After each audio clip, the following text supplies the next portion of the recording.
Que a paz de Cristo esteja com todos vocês. Estamos aqui mais uma vez para compartilhar a palavra de Deus ao seu coração. Para vocês que acessam este canal em busca de uma meditação, uma palavra de conforto, de confronto, de alívio, de edificação para a sua vida espiritual. Hoje gostaria de fazer uso do texto bíblico no livro, o último livro da Bíblia, o livro do Apocalipse. Apocalipse significa revelação. No último capítulo, capítulo de número 22, e no penúltimo versículo, o versículo de número 20, está escrito: aquele que testifica estas coisas diz: certamente cedo venho. Amém. Ora vem, Senhor Jesus. Glória a Deus pela sua palavra. Este que é o penúltimo versículo do livro sagrado. Bom, se você soubesse que ia partir desta vida, ia partir para a eternidade, quais seriam as suas últimas palavras? Já pensou sobre isso? Será que você deixaria um recado para um ente querido? Para sua esposa? Para seu esposo? Ou para os seus filhos? Ou para os seus netos? Ou para o seu pai, a sua mãe? Será que você pensaria em uma frase bonita, uma frase de efeito, uma frase profunda para ficar para a posteridade? Ou será que você, ao invés de falar, faria algum gesto para que assim você fosse lembrado, para que a última lembrança a seu respeito fosse um gesto, uma atitude, uma ação ou uma palavra? Como você se despediria da vida? Bom, quando se trata a respeito de Jesus, é preciso dizer que as últimas palavras de Jesus podem ser vistas em 3 etapas. Eu explico. A primeira etapa foi no seu ministério terreno, quando ele estava na cruz. E na cruz ele disparou 7 frases. E a última frase que ele falou na cruz, momentos antes de expirar, foi esta: Pai, nas tuas mãos eu entrego o meu espírito. Foi uma entrega. Foi como se Jesus já vislumbrasse os portais da eternidade e assim, fechando os olhos para esta vida, começasse a abrir os olhos para a eternidade, e assim ele entrega o seu espírito nas mãos do Pai. Esta é a primeira etapa de quando Jesus estava no seu ministério terreno. A segunda etapa diz respeito ao Jesus ressurreto. Esse Jesus, ele já tem um corpo glorificado, por assim dizer. É um corpo diferente daquele que ele tinha. E nos 40 dias que Jesus passa aqui na terra, né, ao mesmo tempo que ele atravessava a parede, ele comia e era tocado e tocava, ele também, momentos antes de ascender aos céus, de subir ao céu, ele dispara, né? Ele fala a seguinte frase, depois da ressurreição: mas recebereis a virtude do Espírito Santo, que há de vir sobre vós, e ser-me-eis testemunhas, tanto em Jerusalém, como na Judéia e Samaria, até os confins da terra. É uma comissão. Jesus dá um aviso para os seus discípulos, a semente da igreja.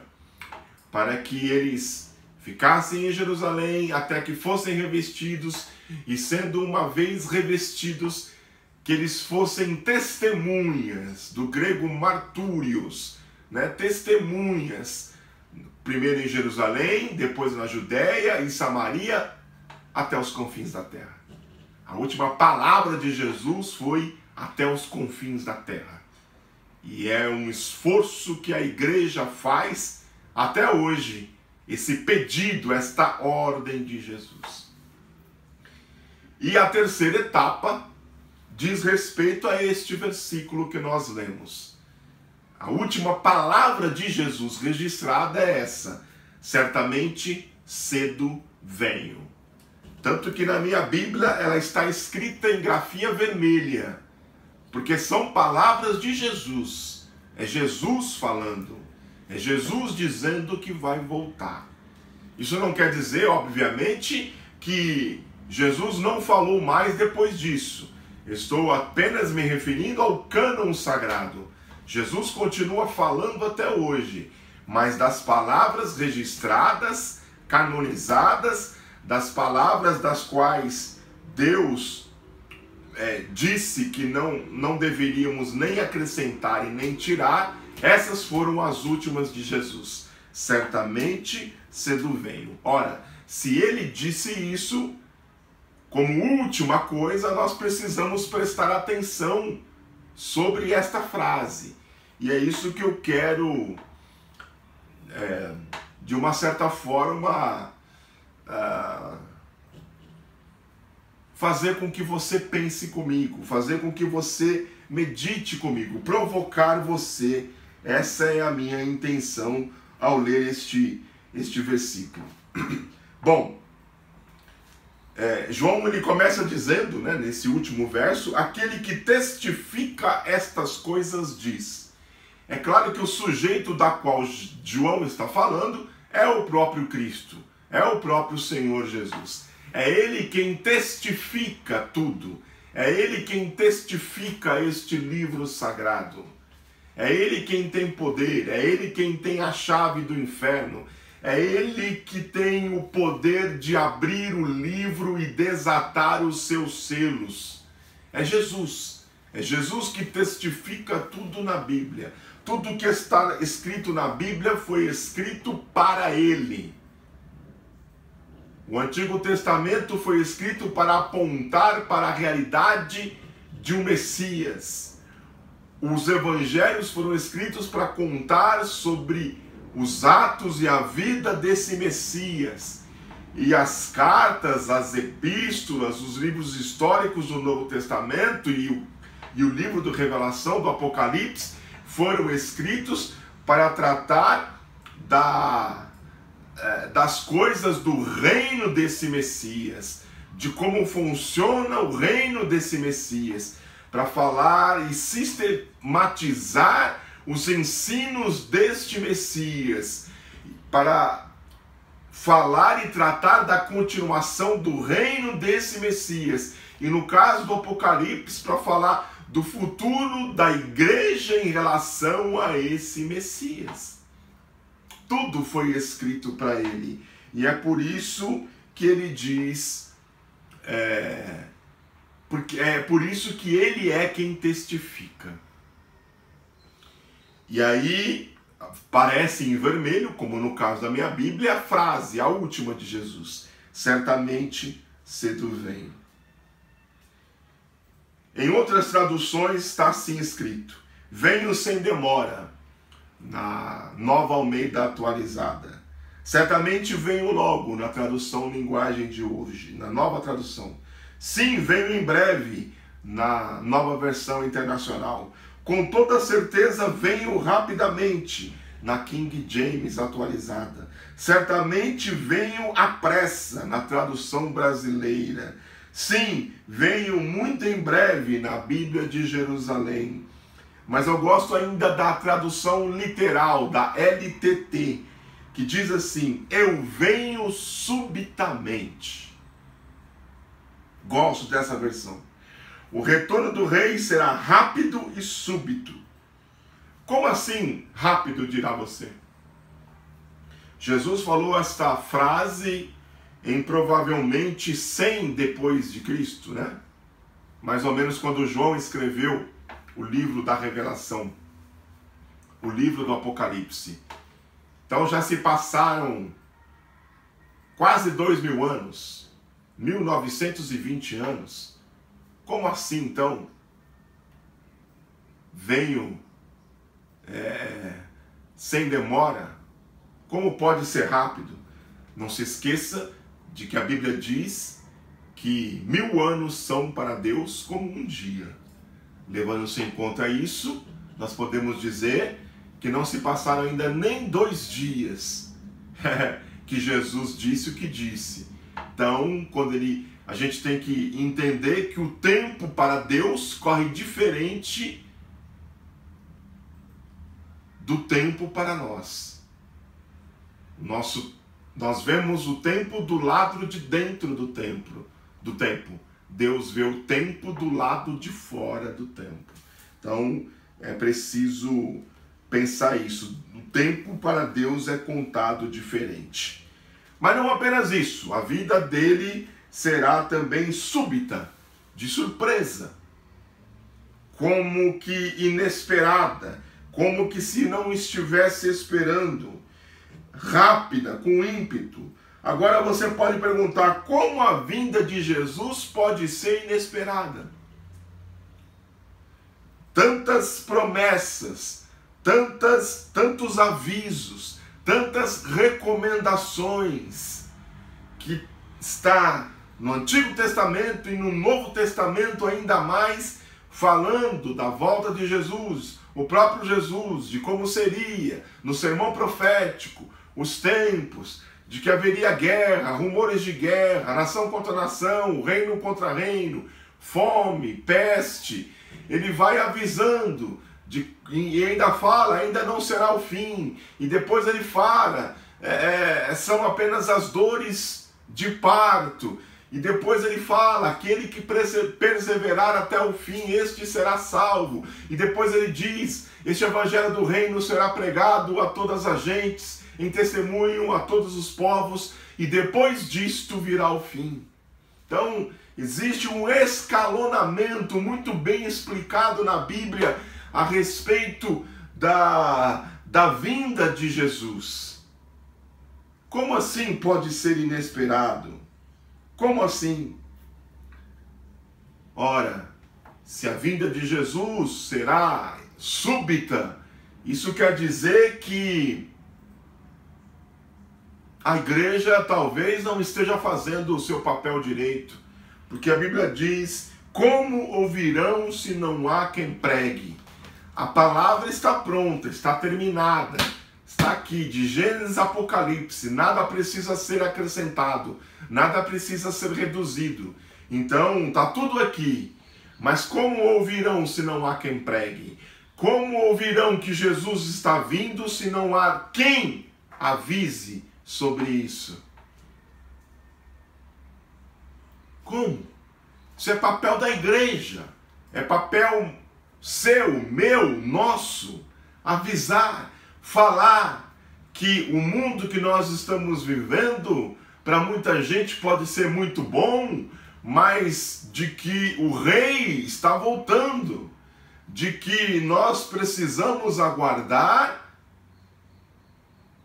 que o rei vai voltar a qualquer momento. E nós precisamos falar isso para as pessoas. As pessoas precisam saber que um fim vem, independentemente de você acreditar nisso ou não. O fim ele vai chegar. Nós temos que fazer continuar ressoando a mensagem pentecostal.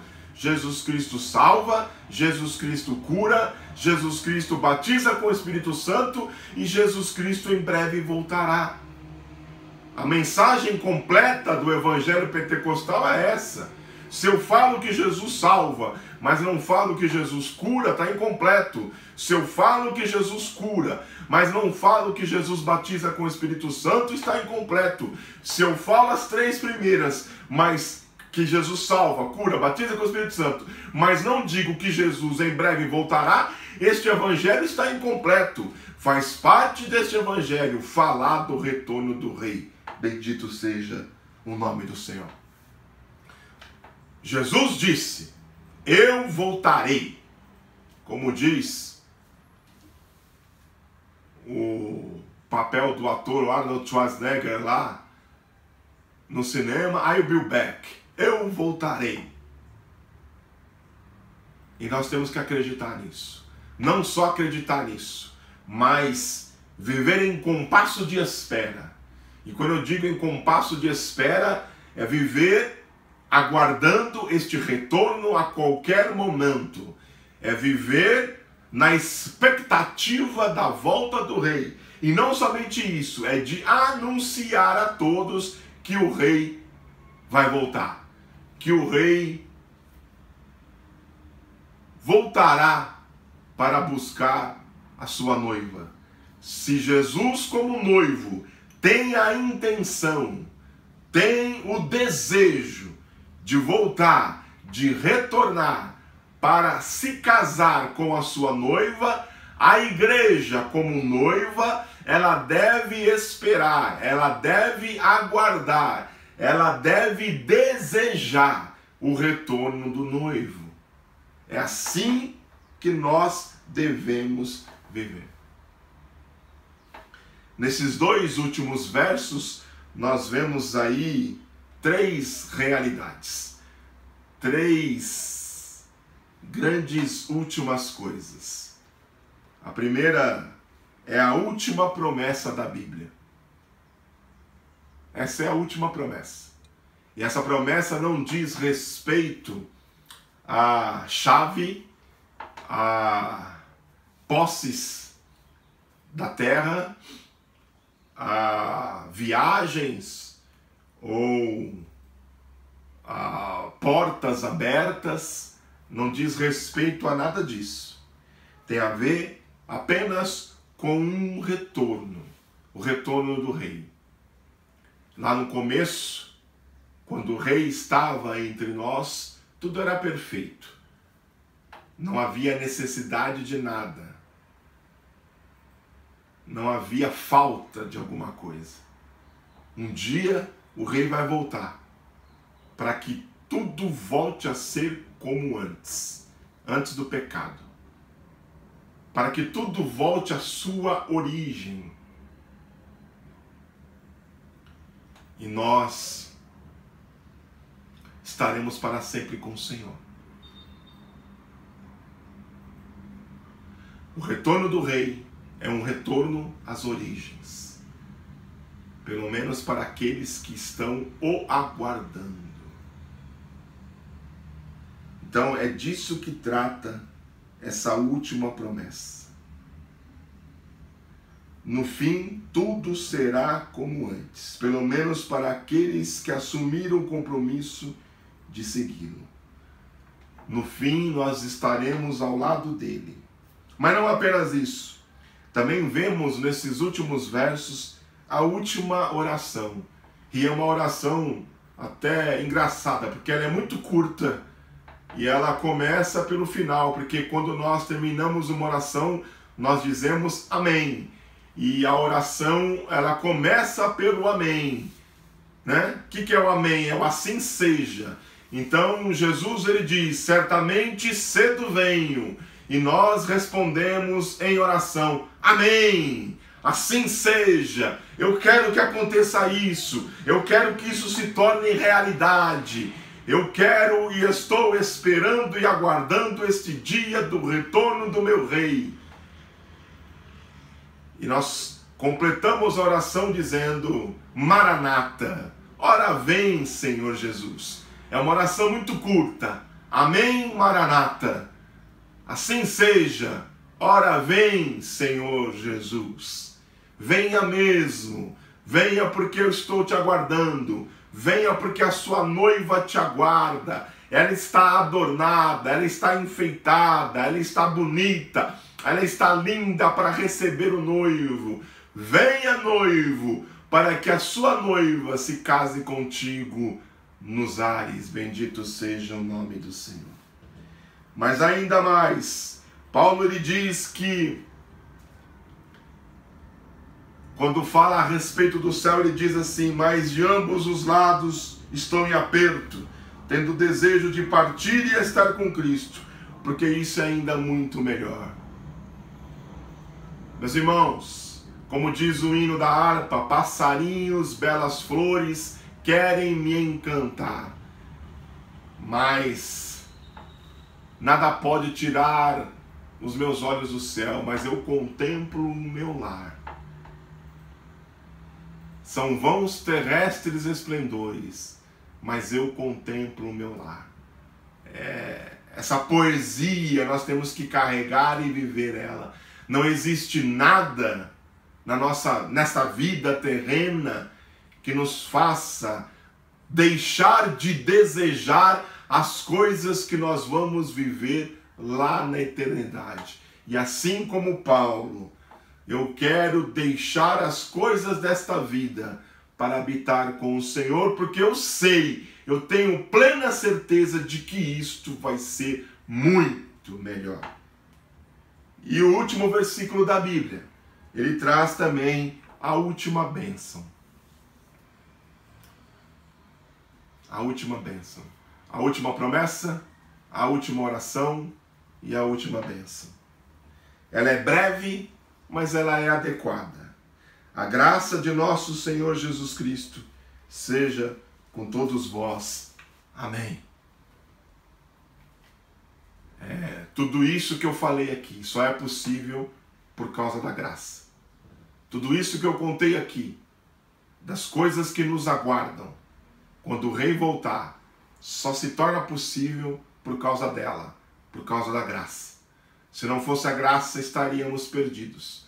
Se não fosse a graça, nós não teríamos o céu.